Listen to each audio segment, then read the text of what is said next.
And where's my one?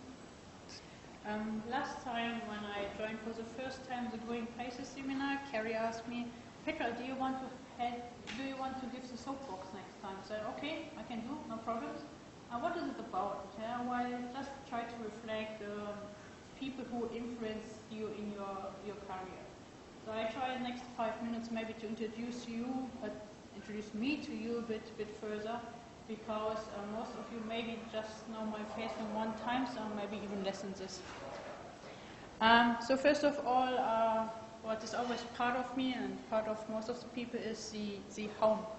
So in Germany we have, by my accent, I hope you could figure out that I am from Germany originally, also by my name. We have something called Heimat. So home is the place where you live, Heimat is the place where you come from, where your connections are, where your family is. And I come from the beautiful town of Halberstadt. Now the first question, does someone have a rough idea about where Halberstadt is situated in Germany? I've been there. You have been there? Excellent. But it was 1973. 73, okay. I don't think I met. No, it's impossible that you met me, but it's located more or less in the center, in the former East German part of Germany, close to a mountain range called Harz-Mountain. And there are some pictures of my hometown. So we have also a cathedral. We have a couple of churches, around 12 or 13 for around 40,000 inhabitants. But Halberstadt is famous, okay, for, what do you reckon, what are one of the stereotypes Germans like to eat often? The stereotype is? Yes, sausages, exactly. And by accident we have one of the biggest sausage factories in my hometown. And this is a really special one because it's the first one in the world who puts a sausage into a can. It's really silly, but I always like to mention it. Does someone know soccer a bit more? Because another stereotype for Germans, also for English, is soccer. Somebody bit of a soccer background. Do you know how often the East German team played against the West German team? Once. During the World Cup in 1974. So West Germany won the World Cup, but there was only one game was during the World Cup. And do you know maybe the score? Guess. Who won, East Germany or West Germany? West Germany lost, and that's the reason why I think they finally won the World Cup, because they got the push. They should maybe play a bit better. So East Germany won 1-0. So there was only one goal which were ever shot when West Germany plays against East Germany. And this was this Mr. over here, that's Mr. Jürgen Sparwasser. And he's from Halberstadt as well. So I like to indicate this as well. But why do I mention it? My family is based in Halberstadt. My father is a surveyor, and so okay. Sounds interesting. He's often outside. I like this one, so try surveying. Whereas if you complain that only my father is on the slide, my mom is over here as well. So, so I decided to do a degree in surveying, and I went to Berlin, where I spent 6 years of my life, and I worked for Mr. Lothar Grundig, which is the professor for engineer surveying at this time at the TU Munich. And one of his best friends is a professor from Australia.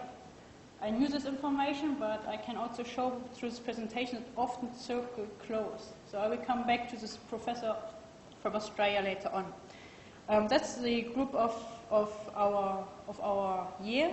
And I indicated here, for example, Jens Leithoff, because he is still active also in the world of photogrammetry. He is now a lecturer at the university in Karlsruhe.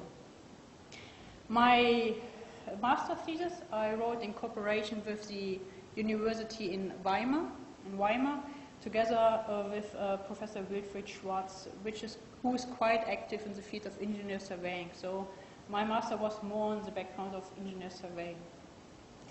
Anyway, after this, I decided to take the exam to become a licensed surveyor. You have to do this for 2 years. So you have a 2 years education program with quite difficult exam at the end. I passed this, so if I would work for 1 year together with another licensed surveyor, I could start my own business in Germany. I have all the qualifications, but this time I figured out I had the feeling I had to go back to university. So I figured out government interesting. I will keep this into account, but maybe not in my young years. So I decided then, or took a position at the Institute of Photogrammetry in Hanover. And here I indicated the head of the institute, which is Christian Heidke.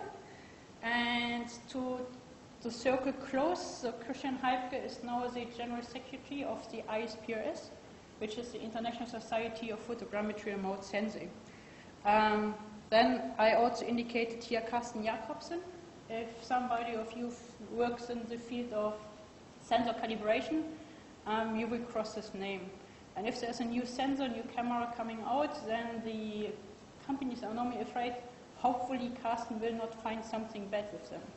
So this is, yes, so I should not mention this name to all companies because few of them are not that happy anymore with him. I also want to mention Markus Gerke, who was the person who introduced me into the scientific work, and he is now associate professor at the university in the Netherlands, at the ITC.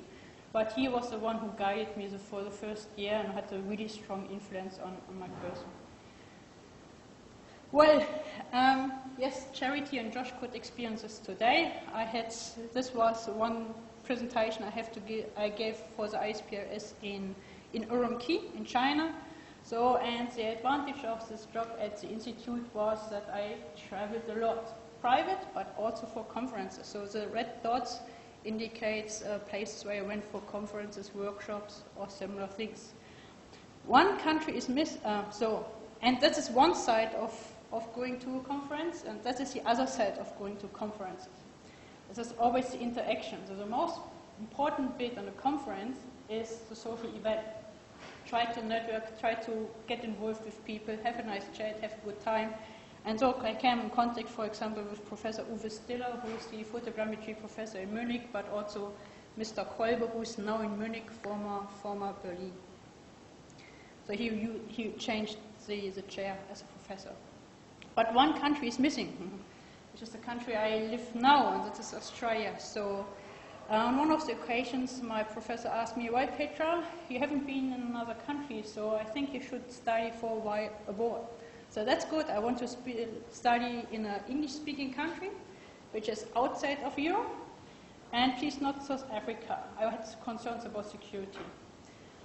So I limited by myself to 4 countries, and he asked me, good, I have contacts to the Ohio State University and to the University of Melbourne. Who should I contact first? And I decided Melbourne, so I would like to go to Melbourne. And he contacted the local professor, so Professor Clive Fraser, and this is by accident the best friend of my first professor I had in my career, of Lothar Grundig. So but each time Clive is in Germany, he tries to see Lothar, and the opposite way around. I didn't indicate Clive because I think his name is well known in Australia. But I went to Australia also to improve my English. And I ended up in an office with 1, 2, 3 Germans, 1 Austrian, and 1 Switzerland, 1 person from Switzerland. So in the office we only talked German. Okay, well, at the beginning I was not sure if the Austrian, the guy is speaking English or German with me, because I was not able to understand his Austrian German, but it got better, so I figured it then later out. And France played a really important role in the last, let's say, 5 years of my career, because he decided while I was in Melbourne that he wants to go back home or closer to home. And he started to position at the University of Hanover. Circles start to close again. And these are pictures from my PhD defense. So let's focus first on this side. So I always try to put some kind of, if you finish your PhD, you're just so annoyed with it. You just had enough, you just want to finish it.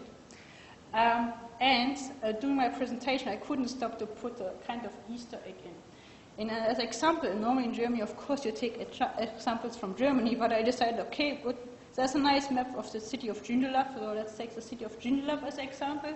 And that is a nice map, local plan from the city of Bessendien. And that's a city where I now live in. And here that's we don't have the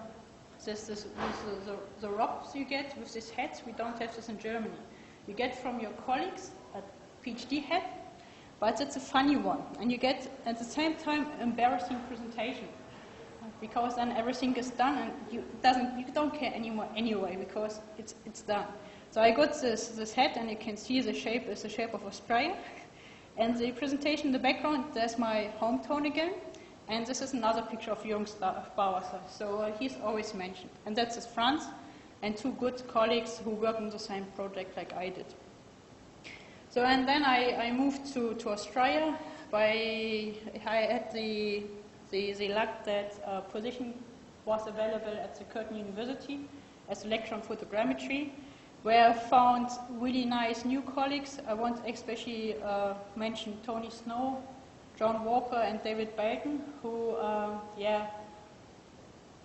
helped me to go into the Curtin life, into the life at Australian University. In Melbourne, I was just a researcher, but now there are lots of other aspects, and I am really thankful for especially these three people.